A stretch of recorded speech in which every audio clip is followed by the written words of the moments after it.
다 같이 일어서서 임례송 부르심으로 살아계신 하나님 앞에 예배하겠습니다.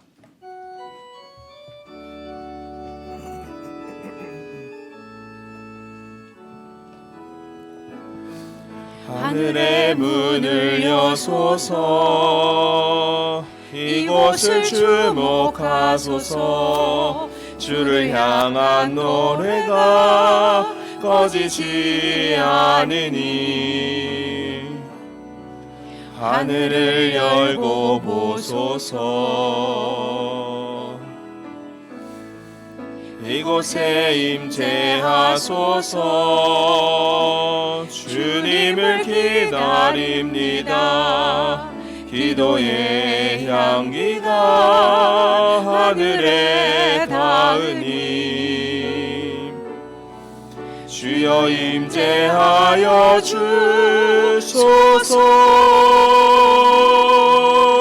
이곳에 오셔서 이곳에 앉으소서. 이곳에서 드리는 예배를 받으소서. 주님의 이름만이, 오직 주의 이름만 이곳에 있습니다. 언제나 우리의 구원과 생명을 최우선 삼아 주시는 주님을 찬양합니다. 저희도 주님을 영순히 삼아 오직 주를 위해 살게 하시며 이 시간 드리는 예배도 주의 영광만을 위해 드려지게 하옵소서. 예수님의 이름으로 기도드립니다. 아멘.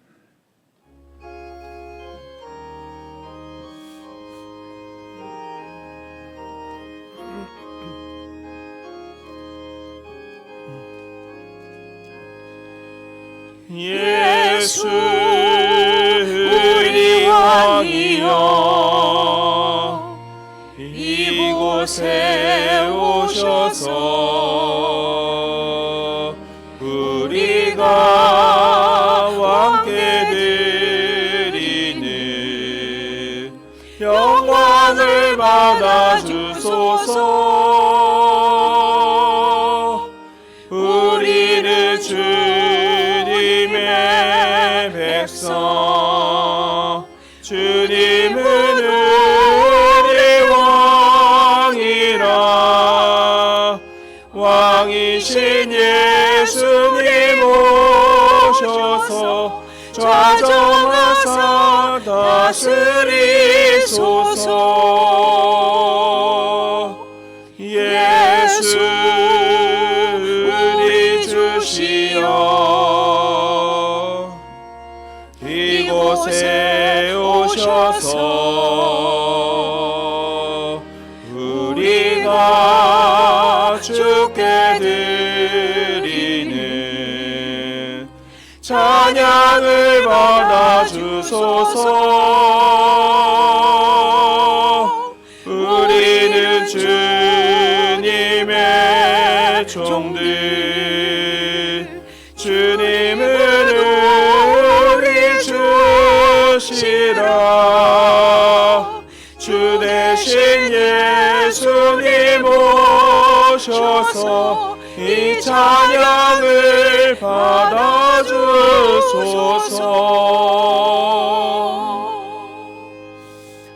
나는 전능하신 아버지 하나님 천지의 창조주를 믿습니다.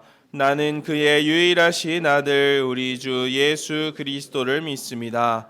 그는 성령으로 잉태되어 동정녀 마리아에게서 나시고 본디오 빌라도에게 고난을 받아 십자가에 못 박혀 죽으시고 장사된 지 사흘 만에 죽은 자 가운데서 다시 살아나셨으며 하늘에 오르시어 전능하신 아버지 하나님 우편에 앉아 계시다가 거기로부터 살아있는 자와 죽은 자를 심판하러 오십니다. 나는 성령을 믿으며 거룩한 공교회와 성도의 교제와 죄를 용서받는 것과 몸의 부활과 영생을 믿습니다. 아멘.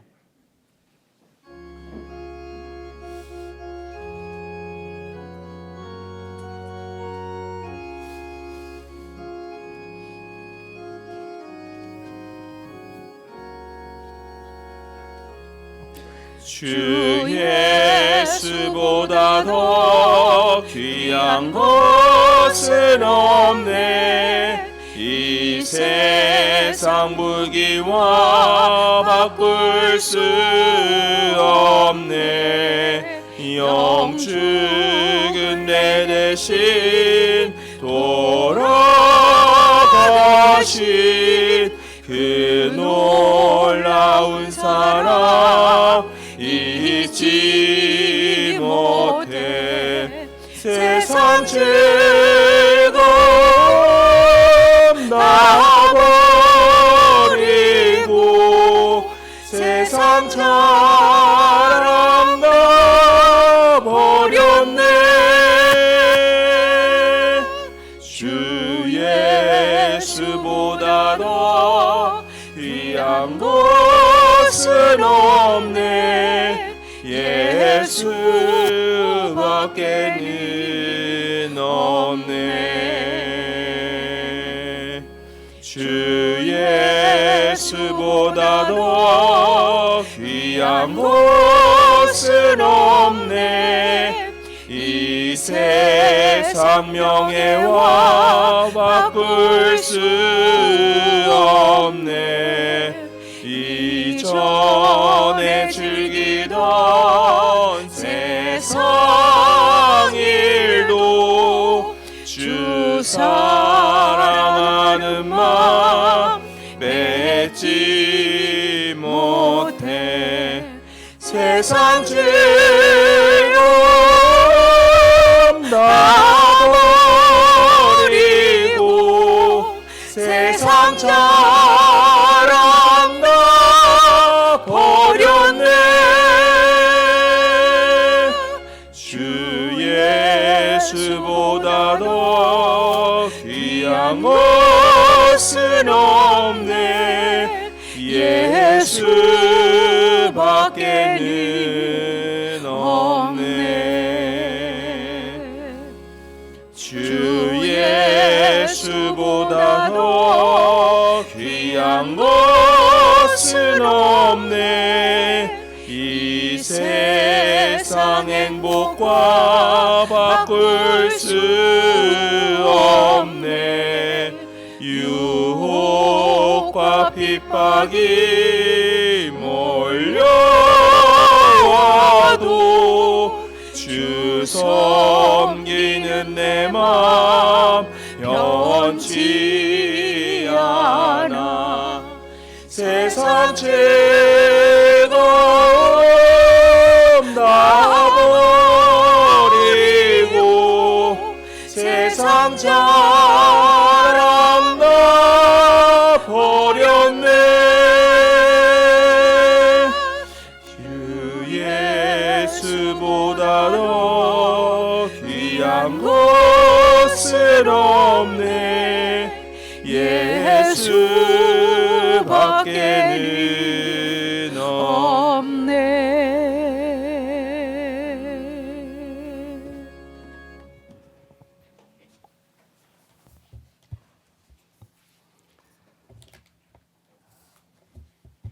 우리의 살아가는 힘과 능력의 원천이신 주님, 한파로 칼바람이 불어오는 추운 날씨에 길도 미끄럽고 열악한 환경이지만 멀고 가까운 여러 곳에서 우리를 예배자로 불러 예배하게 하심을 감사합니다. 주님께서 말씀하신 성령의 열매를 생각해 봅니다. 오래 참고 측은지심의 마음으로 이웃을 바라보며 모든 일에 열심히 충성하고 많이 웃고 즐거워하는 시간이 넘치는 금년 한 해 되게 하여 주시길 소망합니다. 주님께서는 저희에게 세상의 빛과 소금으로 소중하며 꼭 필요한 사람으로 살라셨는데 지나온 시간들을 돌이켜보니 반성과 회개의 시간을 가질 수밖에 없는 나약한 존재입니다. 주님, 용서하여 주시고 저희에게 세상을 이길 수 있는 힘과 능력을 허락하여 주시옵소서. 주님, 영의 호흡인 기도가 끊이지 않게 하시사 성령 충만하여 영적 사람으로 바르고 곧은 길로 걸어가게 하여 주시옵소서. 우리가 기도하는 대로 저희의 삶이 변화되어 살아가게 하여 주시옵소서.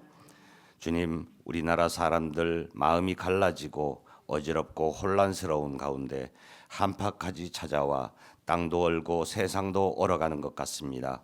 그러나 믿음으로 하나 된 우리는 주님과 동행함으로 마음이 따뜻하게 살게 하시고 삶 가운데 주님의 향기가 흘러나게 하여 주시옵소서.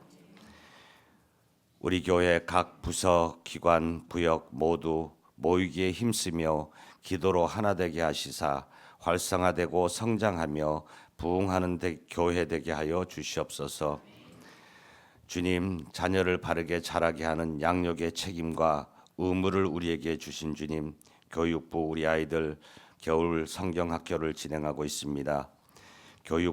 교역자와 선생님들에게 주님 주시는 말씀의 지혜와 강건함을 허락하여 주시옵소서. 교육부 아이들이 살아계신 구원의 주님을 만나고 주님 사랑을 마음밭에 깊이 간직하는 믿음의 친구들이 모두 되게 하여 주시옵소서. 주님, 믿음은 눈에 보이지 않는 우리를 향하신 주님의 계획과 섭리를 순종함으로 따르는 것인데 믿음이 연약하여 마음의 눈으로 보지 못하고 육체의 눈으로 확인하려고 할 때가 있습니다. 회개하니 용서하여 주시옵고 변하지 않는 굳건한 믿음을 주시길 원합니다. 우리의 예배와 할렐루야 찬양대 찬양을 기뻐 받아 주시옵소서. 예배를 위해 기도와 봉사로 수고하는 우리 교우 모든 분들 마음을 살펴주시고 받아 주시옵소서. 오늘 목사님을 통하여 우리에게 주시는 주님 말씀으로 저희가 한 주를 승리하며 살아가는 힘이 되게 하여 주시옵소서. 목사님의 영과 육이 강건하도록 지켜주시옵소서.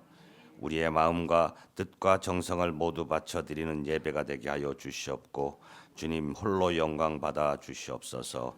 예수님의 이름으로 기도합니다. 아멘.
말씀으로 우릴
교회 소식 전해드립니다. 이번 주 수요 예배는 남전도회 연합 헌신 예배로 드립니다. 각 기관 원래회가 오늘 오후에 안수집사회 원래회가 다음 주일에 있습니다.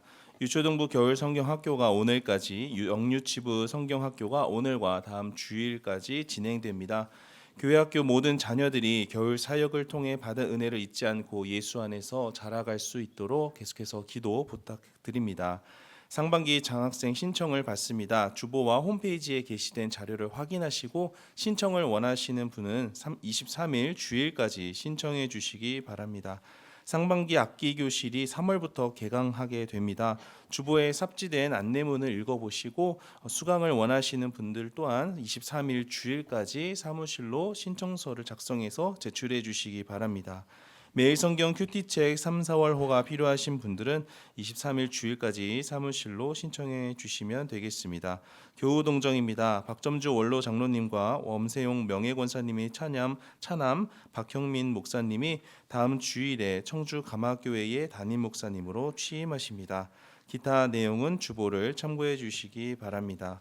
오늘 우리에게 주시는 하나님의 말씀은 사도행전 25장 1절부터 12절까지입니다. 신약 231쪽에 있습니다.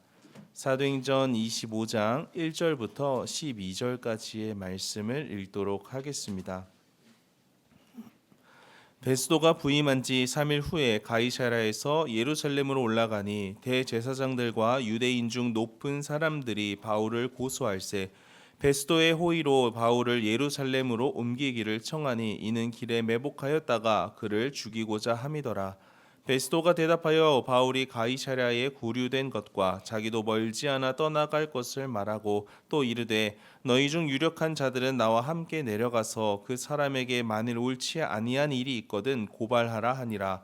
베스도가 그들 가운데서 8일 혹은 10일을 지낸 후 가이사랴로 내려가서 이튿날 재판자리에 앉고 바울을 데려오라 명하니 그가 나오매 예루살렘에서 내려온 유대인들이 둘러서서 여러 가지 중대한 사건으로 고발하되 능히 증거를 대지 못한지라.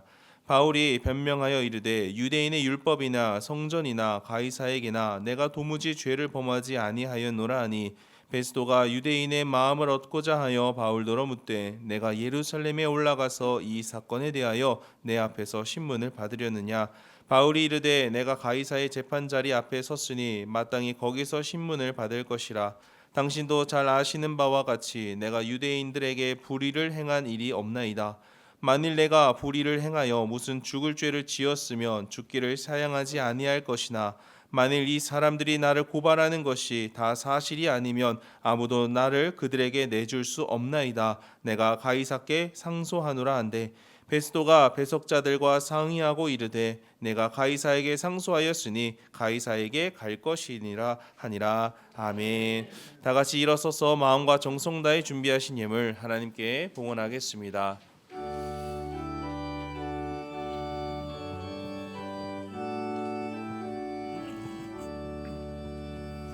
내게 있는 모든 것을 아낌없이 드리네. 사랑하고 의지하여 주만 따라 살리라. 주께 드리네. 주께 드리네. 사랑하는 구주 앞에 모두 드리네. 내게 있는 모든 것을 겸손하게 드리네. 세상 욕심 멀리하니 나를 받아주소서. 주께 드리네. 주께 드리네. 사랑하는 구주 앞에 모두 드리네. 내게 있는 모든 것을 주를 위해 드리네. 주의 성령 충만하 내게 내려주소서. 주께 드리네, 주께 드리네. 사랑하는 구주 앞에 모두 드리네.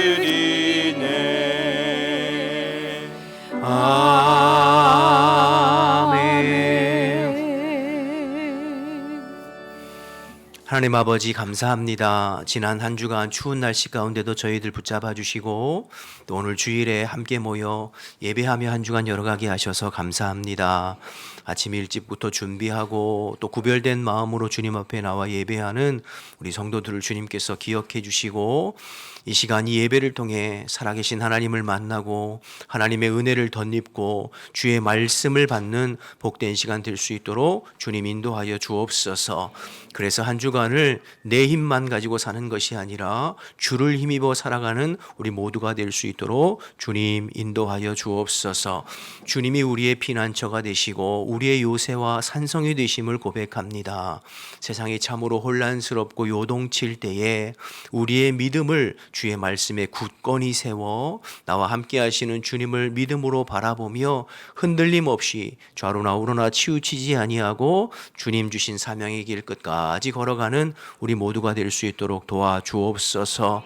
특별히 겨울에 오늘까지 또 다음 주까지 영유치부 유초등부 성경학교가 진행되고 있습니다. 특별한 은혜를 주셔서 우리 어린 학생들이 이번 성경학교를 통해서 주님을 만나고 주님의 은혜를 경험하고 하나님의 말씀으로 양육될 수 있도록 도와주옵소서. 수고하는 주의 종들과 교사들, 여러 모양으로 헌신하는 헌신자들에게 각별한 하나님의 은혜를 베풀어 주시고 우리가 땀 흘려 수고한 또 우리 어린 심령들에게 마음에 심은 그 복음의 씨앗이, 말씀의 씨앗이 저들의 삶에 열매 맺을 수 있도록 하나님 도와 주시옵소서. 주님 앞에 감사하는 마음으로 예물 올려드리오니 주님 받으시고 우리 성도들의 필요를 채우시며 살면서 부족함이 없도록 주님 도우시고 특별히 연약한 지체들을 더욱 귀히 여기셔서 아픈 모든 부위들을 어루만져 주시어 속히 치료되고 회복될 수 있도록 인도하여 주옵소서. 병만은 예수의 이름으로 떠나갈지어다. 주를 힘입어 강건할 수 있도록 주님 도와 주옵소서.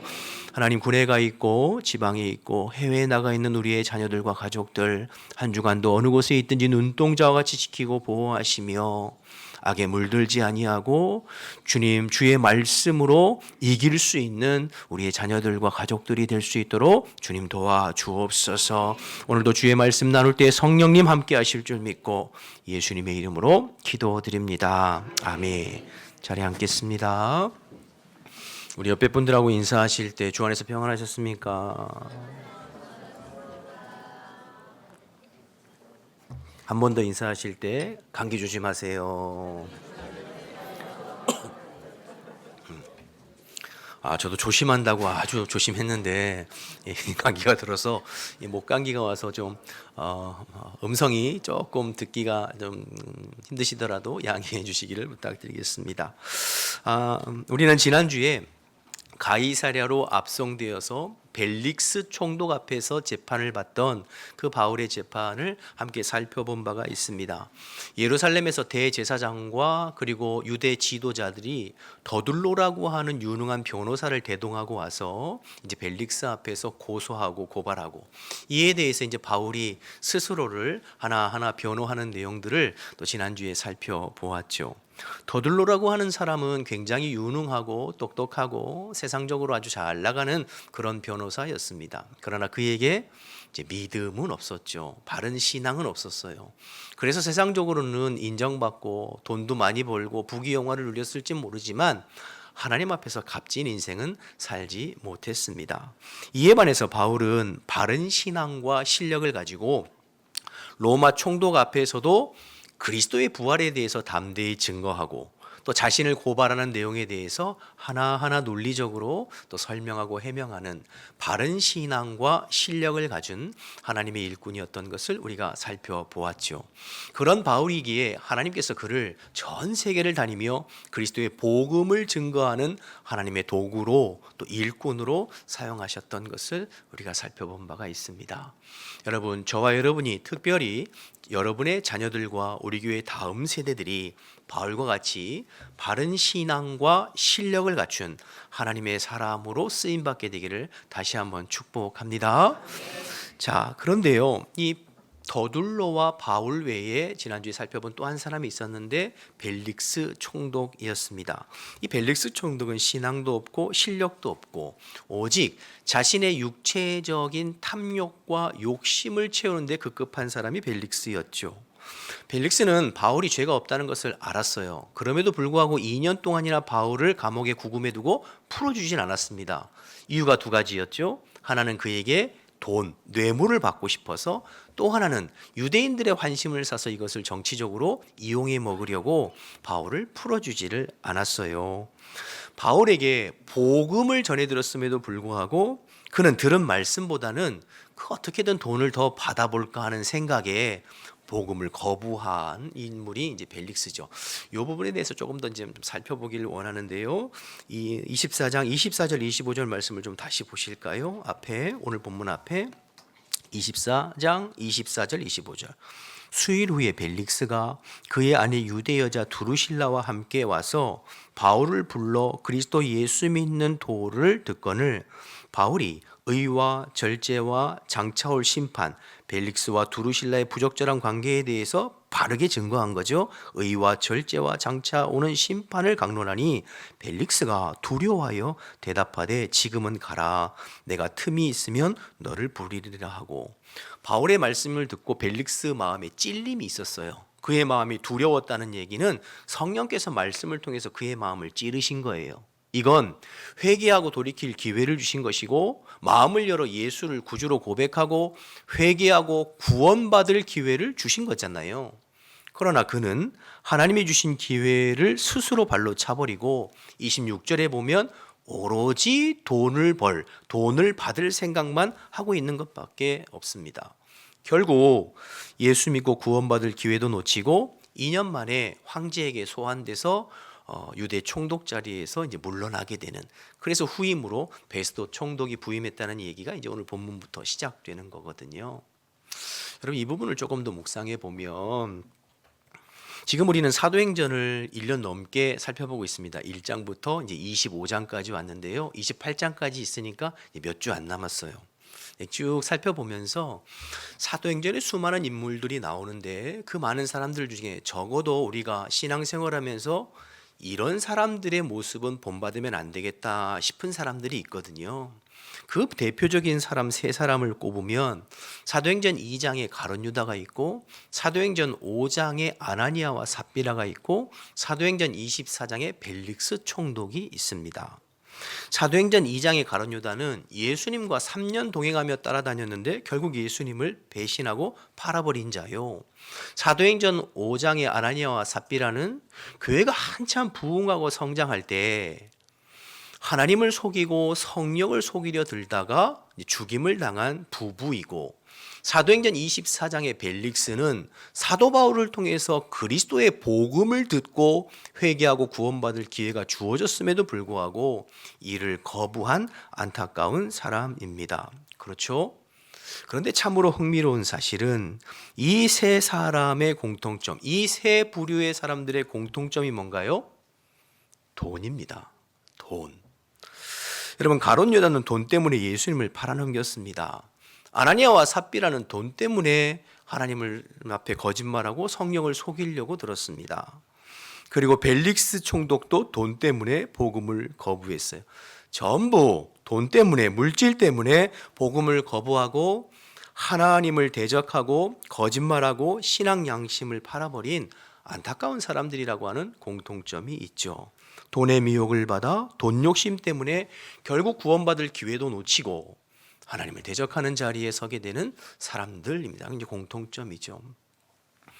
사도 바울이 나중에 이런 사람들을 종합해서 그의 사랑하는 영적 아들 디모데에게 이렇게 권면하는 내용이 나와요. 디모데전서 6장 10절 말씀인데요. 우리 함께 읽어볼까요? 디모데전서 6장 10절 시작.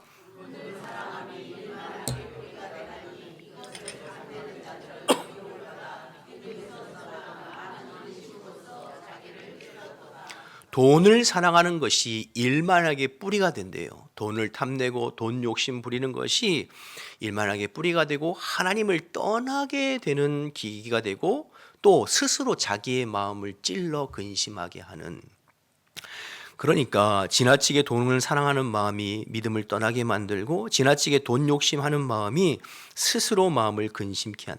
여러분, 예수님도 그래서 마태복음 6장에 뭐라고 하셨나요? 너희가 하나님과 재물을 겸하여 섬길 수 없다, 이렇게 말씀하셨잖아요. 즉 하나님을 사랑하는 마음보다 돈을 사랑하는 마음이 없으면 결국에 믿음에서 떠나게 되고 결국 스스로 자기 자신을 찌르는 선택을 하게 된다. 가룟 유다나 아나니아 삽비라나 벨릭서처럼 말이죠. 요즘 우리가 새벽에 여호수아서를 살폈습니다. 어제까지 여호수아서가 딱 끝났는데요. 24장이 끝났는데 여호수아 7장에 보면 아간이라는 사람의 이야기가 등장해요. 이스라엘 백성들이 온 마음을 다 같이 하여서 하나님의 말씀에 전적으로 순종해서 여리고성 전쟁을 치룰 때, 영적 전쟁이거든요. 근데 그 순간에 아간이라는 사람이 돈을 훔칩니다. 비싼 외투 한 벌과 은 200세겔 그리고 금덩어리 하나를 훔쳐 자기 장막 밑에 숨겨놓게 되죠. 그리고는 그 아간의 돈을 향한 탐심과 욕심으로 인하여서 이스라엘 전체가 아이성 전투에서 패배하게 되죠. 결국엔 제비뽑기를 통해서 아간의 죄가 드러나고 그는 이스라엘에서 끊어지고 죽임을 당하는, 돈을 사랑하는 것이 일만하게 뿌리요, 그것이 자기를 찌르고 또 신앙에서 벗어나게 하는 그런 모습이었죠. 여러분, 우리가 인생 살면서 돈은 중요합니다. 여러분, 돈은 필요합니다. 돈 싫어하는 사람 있으세요? 돈 싫어하시는 분 있으면 저를 주세요. 돈 싫어하는 사람 아무도 없어요. 다 돈을 좋아하고 돈이 필요합니다. 그런데 그 돈을 사랑하는 마음이 지나쳐서 하나님보다 돈을 더 사랑하고 하나님의 말씀보다 돈이 더 중요하고 하나님의 관계보다 돈을 더 우선시하게 되면 그는 믿음에서 떠나게 되고 마귀의 타겟이 된다고 하는 사실 꼭 기억하셔야 됩니다. 돈이, 물질이 우리의 삶에 필요한 것은 사실이지만 돈보다 하나님을 더 사랑하고 돈보다 하나님의 말씀을 더 소중히 여기고 돈보다 하나님과의 관계를 더 우선시 여길 때 우리는 바른 신앙 안에서 끝까지 이 믿음의 길을 온전히 걸어갈 수 있게 되는 줄로 믿습니다. 새벽에 여호수아를 통해서 계속 말씀드리고 강조했지만 소유보다 하나님은 존재가 중요하고 땅보다 하나님과의 관계가 더 중요하다는 것을 늘 말씀드렸잖아요. 여러분, 하나님과의 바른 관계 속에서 그에게 물질이 주어지면 그것은 그에게 복이 됩니다. 그리고 그 물질이 하나님 나라와 복음을 위해서 쓰임받는 통로가 되죠. 그러나 반대로 하나님과의 바른 관계가 되지 않은 사람에게 물질은 그건 복이 아니라 하나님을 떠나는 계기가 되고 신앙을 병들게 한다는 것을 여러분 꼭 기억하셔야 됩니다. 물질보다 하나님 사랑하는 마음을 먼저 하고 물질보다 하나님 관계를 더 소중히 여길 수 있는 저와 여러분 되시기를 주님의 이름으로 축복합니다. 이 우선순위가 바뀌면 안 돼요. 세상은 갈수록 물질 만능주의가 팽배해져 가고 돈이면 다 된다, 돈이 제일이다, 이렇게 여기는 사람들이 점점 많아지잖아요. 그러나 그러한 시대 속에서 오늘 말씀을 통해서 지나친 돈 욕심, 돈에 대한 집착을 내려놓고 하나님께서 내게 베풀어 주신 은혜에 대해서 자족하고 감사할 수 있는 저와 여러분 되시기를 축복합니다. 오늘 벨릭스 총독이 얼마나 안타까워요. 로마 총독이고 또 지위도 있고 재물도 있고 그럼에도 불구하고 돈 때문에 복음을 거부하고 돈 때문에 불의의 편에 서고 돈 때문에 인생이 안타깝게 망가지는 이 모습을 보면서 돈을 사랑하는 마음보다 하나님 사랑하는 마음을 더하고 돈에 대한 욕심보다는 하나님과의 바른 관계를 유지하려고 하는 그 거룩한 욕심, 거룩한 갈망이 우리에게 더 앞서는 저와 여러분 되시기를 주님의 이름으로 축복합니다. 그래서 여러분들이 신앙생활 하면서 물질로 인하여서 시험에 들거나 물질 때문에 넘어지는 일이 없기를 다시 한번 주님의 이름으로 축복합니다. 자, 이제 25장 본문으로 와서요. 오늘 본문은 그렇게 돈을 사랑하는 벨릭스가 이제 물러가고 이어서 이제 베스도 총독이 신임 총독이 부임해서 다시 바울을 재판하는 내용이 이제 25장 전체 내용이에요. 그 중에서 1절에서 12절은 크게 두 부분으로 나눌 수 있는데요. 먼저 1절에서 5절까지는 신임 베스도 총독이 예루살렘으로 올라가서 방문하는 내용이 기록되어져 있고 6절에서 12절은 다시 베스도 총독이 가이사랴로 내려와서 그곳에서 이제 바울을 재판하는 내용이 이어지고 있습니다. 먼저 1절에서 3절 말씀을 좀 보실까요? 베스도가 부임한 지 3일 후에 가이사랴에서 예루살렘으로 올라가니 대제사장들과 유대 중 높은 사람들이 바울을 고소할세 베스도의 호의로 바울을 예루살렘으로 옮기기를 청하니 이는 길에 매복하였다가 그를 죽이고자 함이더라. 여러분, 새로 부임한 베스도 총독이 3일 만에 부임한 지 3일 만에 가장 먼저 어디를 방문했다고요? 예루살렘을 방문했어요. 왜 그럴까요? 예루살렘에는 오늘 이전에 나와 있는 것처럼 유대의 가장 높은 사람들, 대제사장들과 또 종교 지도자들과 예루살렘은 이스라엘의 정치, 문화, 교육, 사회, 종교의 중심이잖아요. 그곳에 유대 사회를 움직이는 리더들이 다 있죠. 그러니까 신임 총독 입장에서는 그들과의 유대 지도자들과의 좋은 관계를 형성하는 것이 앞으로 자신이 유대 땅을 이스라엘을 다스리는데 굉장히 중요한 부분이잖아요. 그러니까 부임하자마자 가장 먼저 예루살렘을 방문하게 되는 것이죠. 자, 그런데 이제 막 새로 부임한 로마 총독 앞에서 유대 지도자들이 가장 먼저 부탁한 것이 무엇이었습니까? 바울을 고소하면서 바울을 가이사랴에서 예루살렘으로 이송해 줄 것을 부탁해요. 그렇게 부탁하는 이유는 3절에 중간에 매복하고 몰래 숨어 있다가 바울을 죽이기 위한 목적을 가지고 그렇게 부탁했다고 하는 거잖아요. 여러분, 이 사람들이 참 대단하지 않습니까? 신임 총독이 처음 부임해서 3일 만에 지금 예루살렘에 올라왔어요. 그리고 신임 총독을 처음 만나는 상견례 자리이잖아요.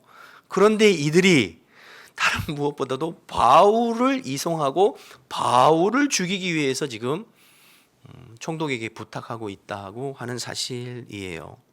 그러니 지금 유대인들이 바울을 얼마나 미워하고 싫어하는지를 알 수 있죠.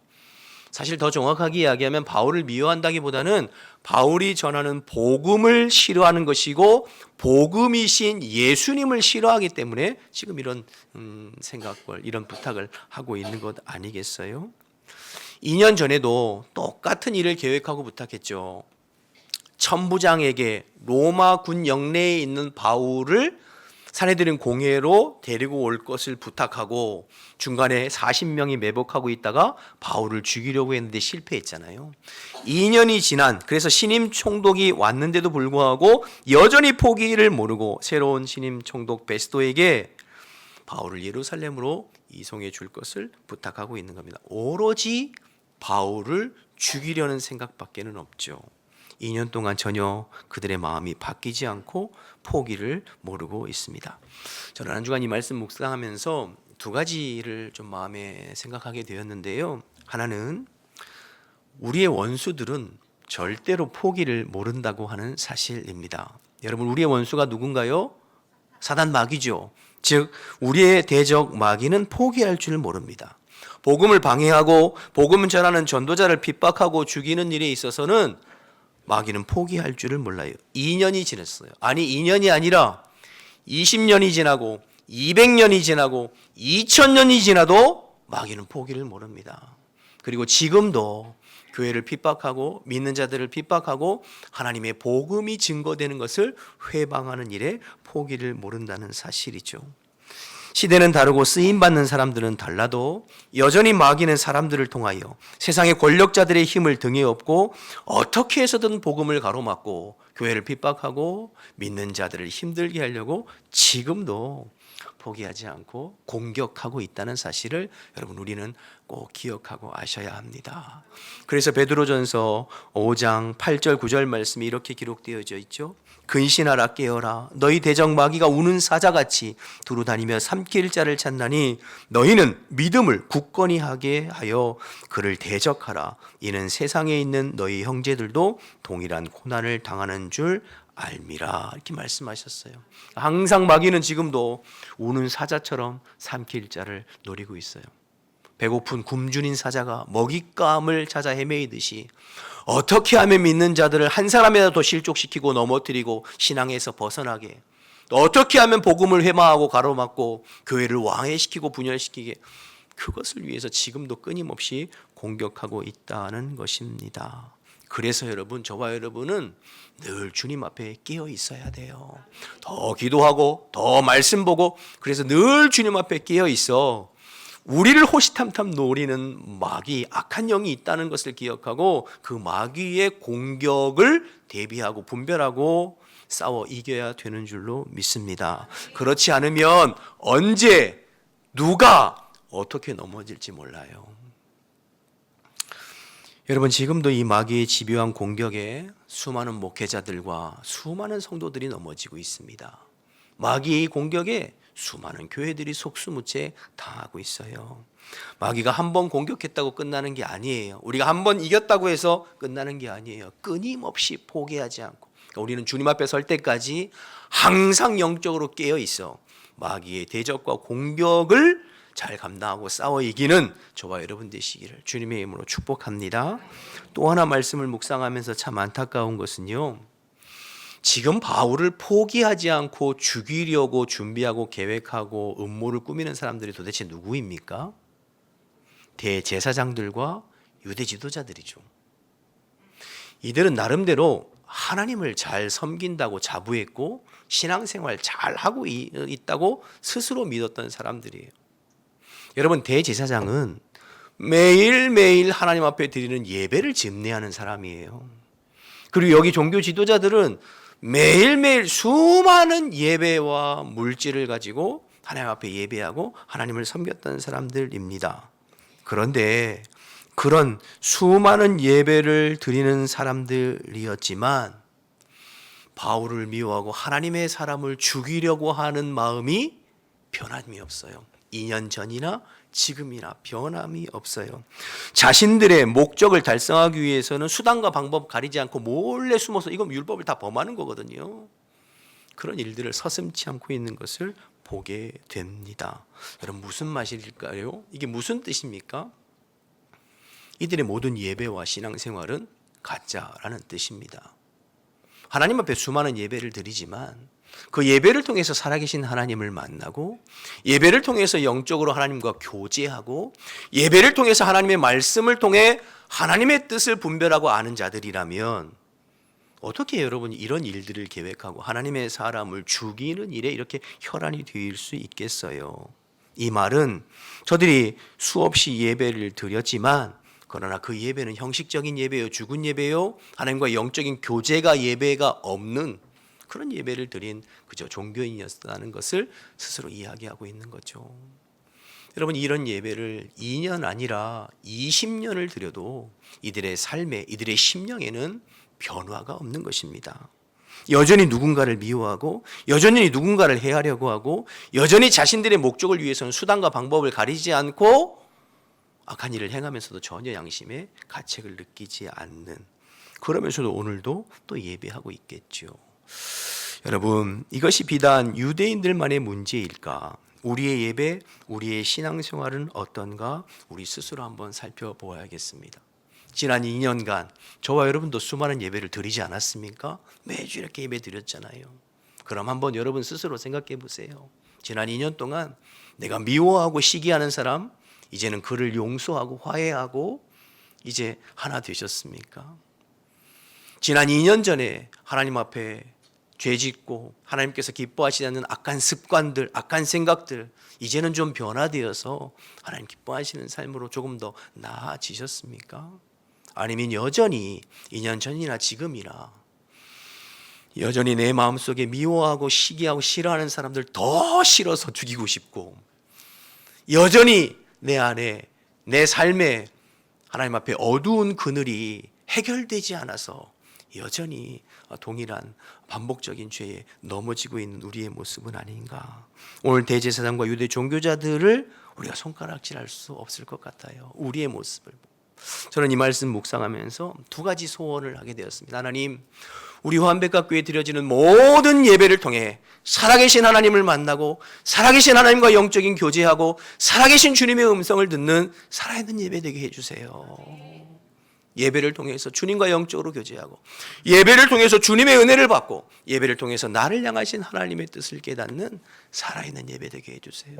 또 하나는 그렇게 은혜 받는 것으로만 끝나는 것이 아니라 그 받은 바 은혜와 말씀이 우리의 인격과 삶을 변화시키는 단계까지 나아갈 수 있도록 주님 도와주세요. 이런 갈망함과 기도가 되더라고요. 사랑하는 여러분, 이를 위해서 함께 기도해 주시고, 또 우리 교회의 예배가 더 하나님 기뻐하시는 살아있는 예배로, 또 이 예배를 통해서 늘 주님을 경험하고 만나고, 그것을 바탕으로 우리의 인격과 삶이 어제보다 오늘이, 오늘보다 내일이 주님의 성품을 닮아가는 그리스도의 장성한 분량으로 자라가고 성장하고 변화되어져 가는 저와 여러분 되시기를 주님의 이름으로 축복합니다.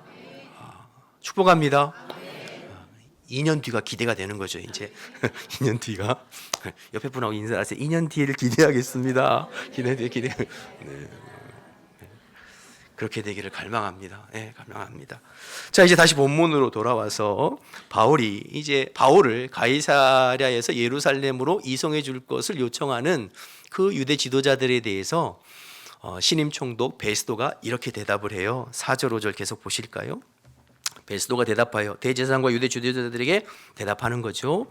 바울이 가이사랴에 구류된 것과 자기도 멀지 않아 떠날 것을 말하고, 또 이르되 너희 중 유력한 자들은 나와 함께 내려가서 그 사람에게 만일 옳지 아니한 일이 있거든 고발하라 하니라. 그러니까 바울은 지금 가이사랴에 잘 구금되어 있다. 그리고 나도 여기 예루살렘 계속 머물 게 아니라 잠깐 있다가 이제 금방 가이사랴로 내려갈 거니다.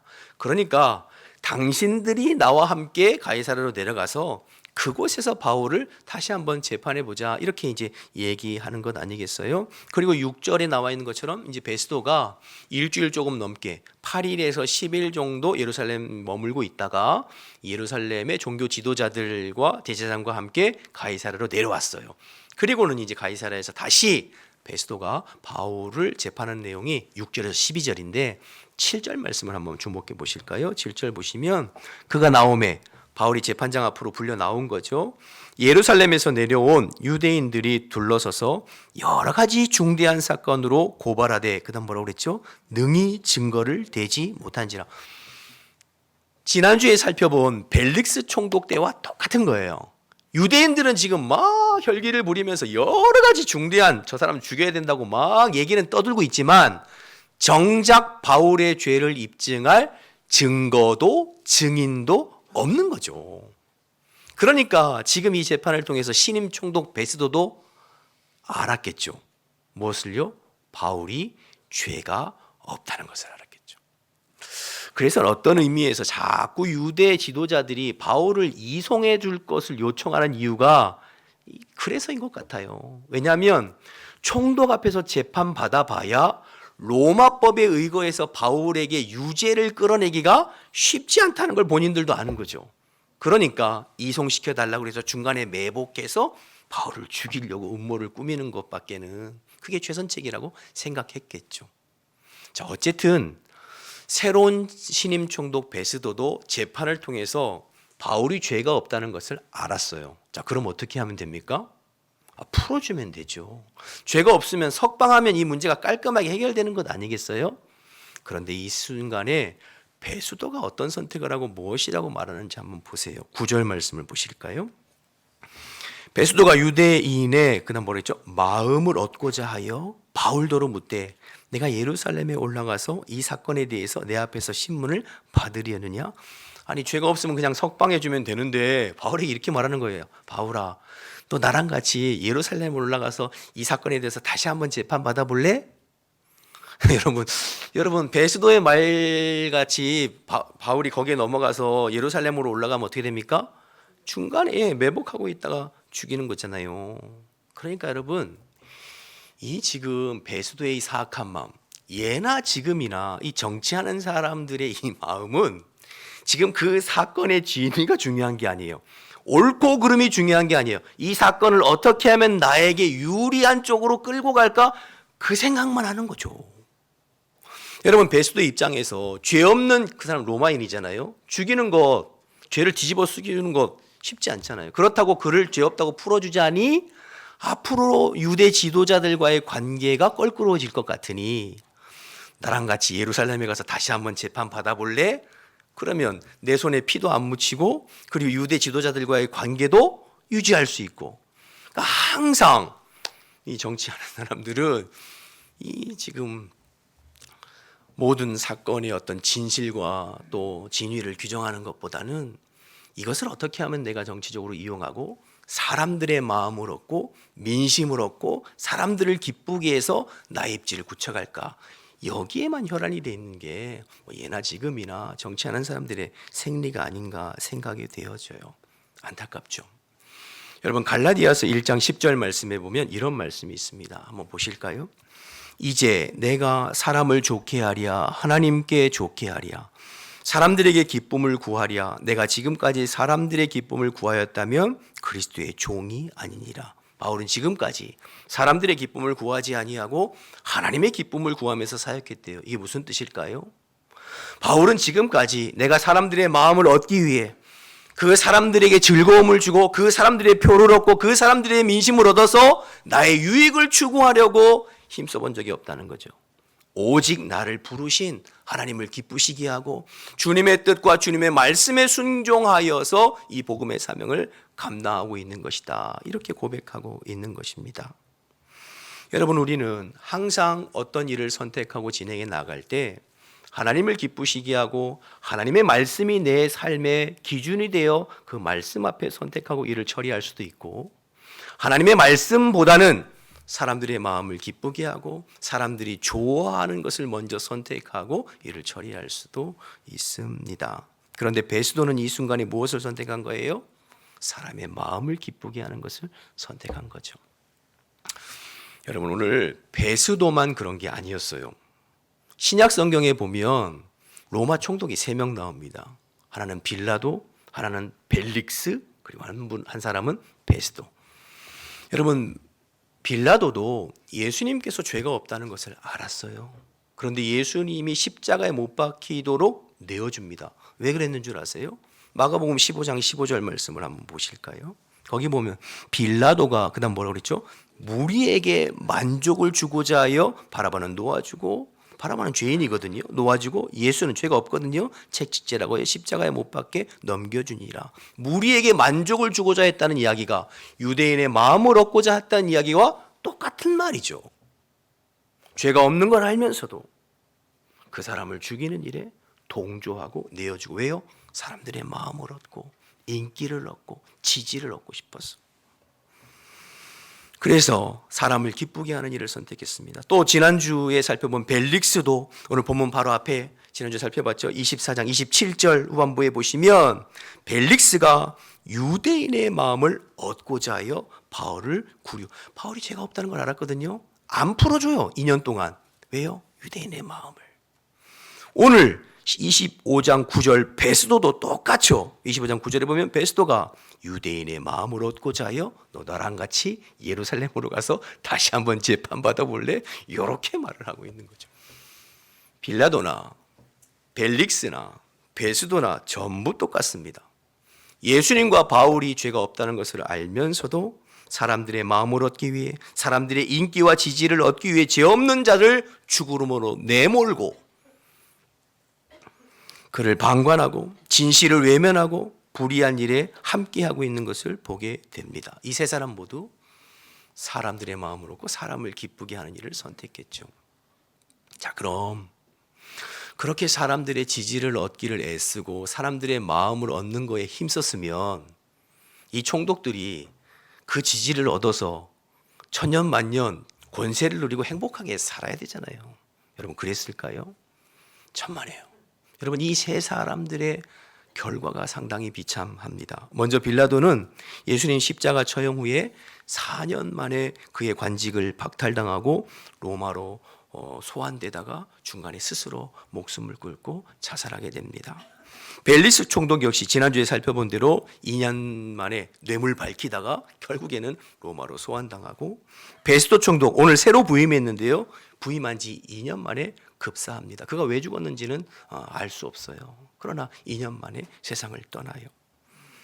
그렇게 사람을 기쁘게 하고 사람들의 인기와 지지를 얻어서 자신의 위치와 자리를 지켜보려고 애쓰던 그 사람들이, 그것을 위해서 죄 없는 사람들을 죽이고 모함하는 일에 함께 동조했던 그 사람들이 결국에는 비참한 결말을 맞이하는 것을 보게 됩니다.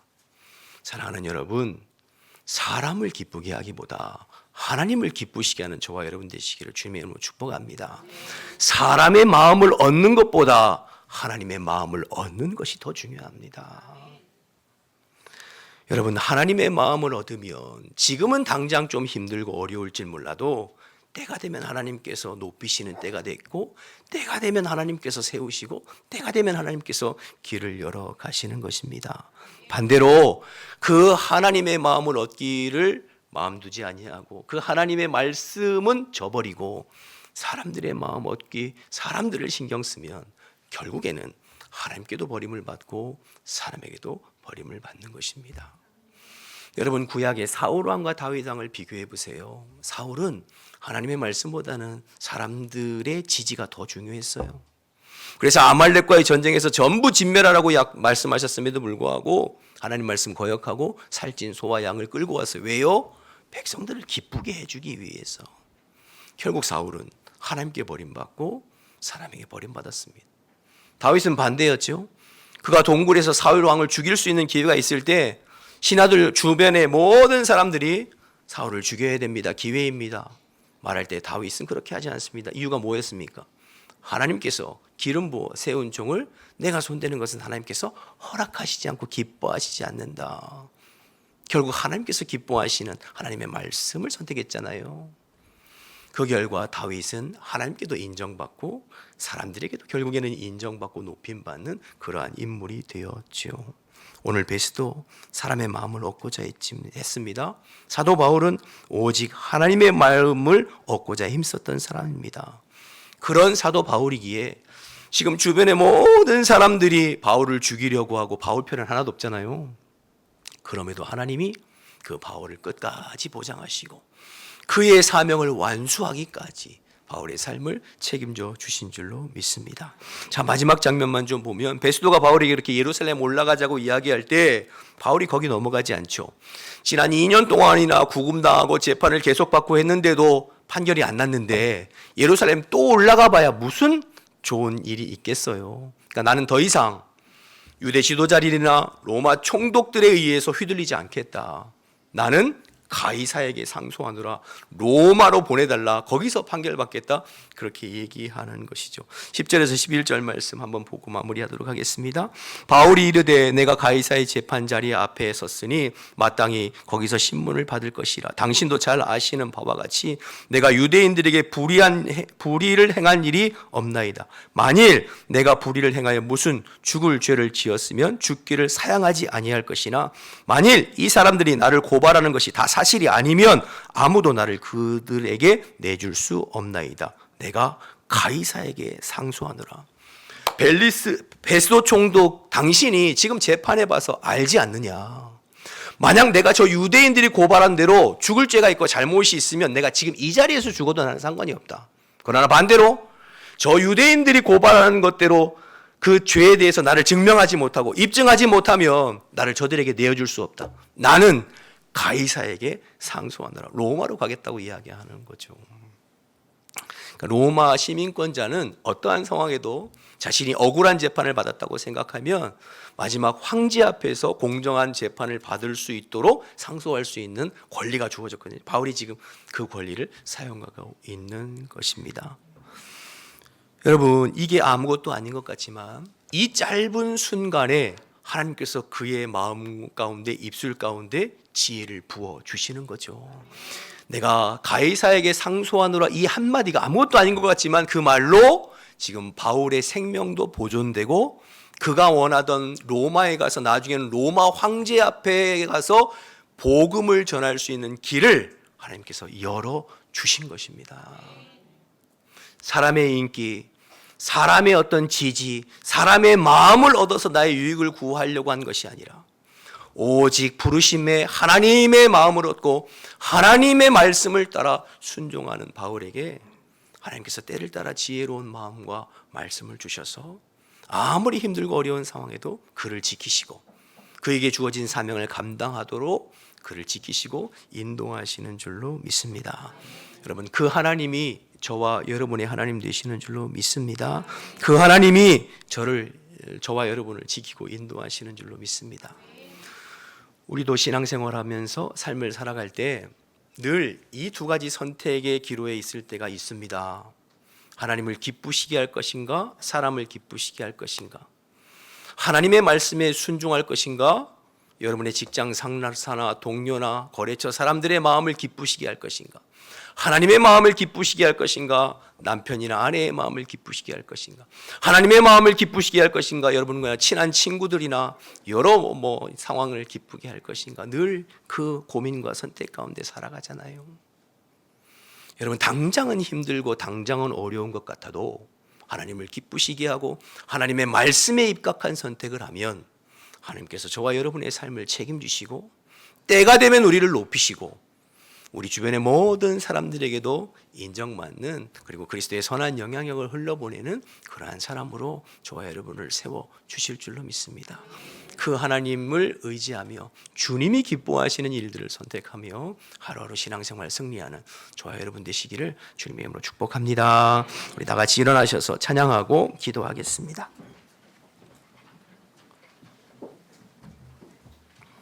말씀 생각하시면서 함께 찬양하겠습니다.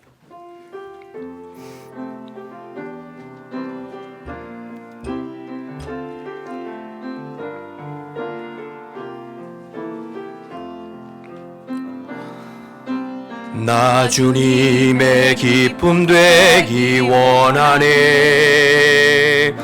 내 마음을 새롭게 하소서. 새 부대가 되게 하여 주사. 주님의 빛 비추게 하소서. 내가 원하는 한 가지, 주님의 기쁨이 되는 것. 내가 원하는 한 가지, 주님의 기쁨이 되는 것. 겸손히 내 마음 드립니다. 겸손히 내 마음 드립니다. 나의 모든 것 받으소서. 나의 마음 깨끗게 씻어주사. 주의 길로 행하게 아멘. 내가 원하는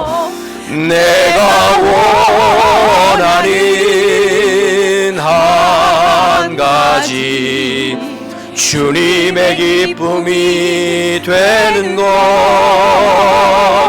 내가 원하는 한 가지, 주님의 기쁨이. 우리 전심으로 다시 한번 고백해볼까요? 내가 원하는 한 가지, 내가 원하는 한 가지, 주님의 기쁨이 되는 것. 내가 원하는 한 가지 주님의 기쁨이 되는 것. 아멘. 함께 기도하기를 원하는데요. 주신 말씀 생각하면서 여러분, 돈보다 물질보다 하나님 관계가 우선이라고 했습니다. 돈 욕심보다 하나님 사랑하고 하나님과의 바른 관계를 더 갈망하는 거룩한 욕심이 우리 앞에 앞설 수 있도록 기도하고, 영적으로 늘 깨어 마귀의 공격을 이겨내고 온전한 예배를 통해서 살아계신 주님을 만나고 우리의 인격과 삶이 그리스도를 닮아가는 성장한 변화가 있도록 갈망하고, 또 사람을 기쁘게 하고 사람의 마음을 얻기 이전에 하나님의 마음을 얻고 하나님을 기쁘시게 하는 선택을 하면서 주님의 선한 복음의 도구로 쓰임받기를 갈망하는 마음으로 우리 주신 말씀 생각하면서 주님의 이름 한번 부르고 동성으로 기도하겠습니다. 주여, 하나님 아버지, 은혜와 사랑을 감사합니다. 오늘도 저희들에게 말씀해 주셔서 감사합니다. 하나님, 우리의 마음이 주님을 향하게 하여 주옵소서. 우리의 하나님 중심이 주님을 더 갈망하게 하여 주옵소서. 두 마음을 품지 않도록 주님 인도하여 주옵소서. 하나님보다 세상을 사랑하고 돈을 사랑하고 물질을 사랑하는 마음, 주님의 십자가 앞에 내려놓게 도와주시고, 나를 위해서 십자가에 피 흘려 죽기까지 나를 사랑하시는 주님을 더 사랑하고 주님을 더 갈망하고 주님과 영적인 교제를 갈망하는 저희들이 거룩한 욕심, 거룩한 갈망이 우리 안에 불릴듯 일어날 수 있도록 하나님 인도하여 주옵소서. 하나님 아버지, 예배를 통하여 살아계신 주님을 만나고 살아계신 주님을 경험하고 살아계신 주님의 말씀을 듣고, 하나님 아버지, 그 말씀 앞에 믿음으로 반응하고 순종하면서 우리의 인격과 우리의 삶이 그리스도의 장성한 분량으로 날마다 변화되어져 갈 수 있도록 하나님 인도하여 주옵소서. 오는 사자와 같이 삼킬 자를 찾으며 우리를 공격하고 우리를 방해하고 우리를 힘들게 하는 모든 악한 영들 예수의 이름으로 물리치고 오직 주님과 동행하며 승리하는 저희들이 하루하루의 삶이 될 수 있도록 하나님 인도하여 주옵소서. 그래서 주님의 기쁨이 되어지기를 원합니다. 우리를 향하신 아버지의 뜻을 이루고 하나님의 마음을 시원케 해드리고 하나님의 마음을 기뻐하게 하시는 저희들 삶을 살아가고 선택을 하며 살아갈 수 있는 저희들 될 수 있도록 인도하여 주옵소서. 그래서 주님의 선한 도구로 복음의 통로로 쓰임받고 우리에게 주어진 주님의 사명을 잘 감당해보는 믿음의 위기를 끝까지 승리하는 우리 모두가 될 수 있도록 하나님 인도하시고 역사하여 주시옵소서. 하나님 감사합니다. 오늘도 저희들에게 말씀해 주셔서 감사합니다.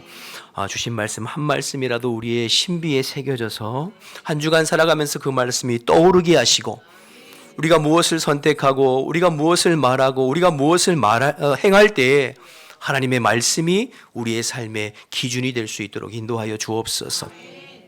사람들 때문에 또 환경들 때문에 여러 가지 형병들 때문에 마음 두려워하지 않게 도와주시고, 오늘도 내 삶의 주권자이신 하나님께서 내 삶을 붙잡고 계시다고 하는 이 믿음의 눈을 활짝 열어서 하나님이 기뻐하시고 하나님의 말씀에 입각한 바른 선택을 또 행할 수 있는 저희들 될 수 있도록 주님 인도하여 주시옵소서. 하나님, 우는 사자와 같이 늘 우리를 공격하고 우리를 방해하는 모든 악한 영들 예수의 이름으로 떠나가게 하시고, 오직 주님께서 우리의 마음과 심령을 붙들어 주시어서 한 주간 주님과 동행하며 승리하는 이기는 자의 삶을 살아갈 수 있도록 하나님 인도하여 주옵소서. 다시 세상으로 나아갑니다. 그러나 세상에서 여러 가지 환난이 있지만 담대하라, 내가 세상을 이기었노라 우리 주님 말씀하셨사오니 그 주님 손 꼭 붙잡고 한 주간도 믿음으로 승리하는 주의 백성들 다 될 수 있도록 하나님 인도하여 주시옵소서. 이제는 우리 주 예수 그리스도의 은혜와 하나님 아버지의 크신 사랑과 성령의 교통하심이 주의 말씀을 힘입어 한 주간 살아가기를 결단하는 주의 백성들 전체 위에 지금부터 영원토록 함께 하시기를 간절히 축원하옵나이다. 아멘.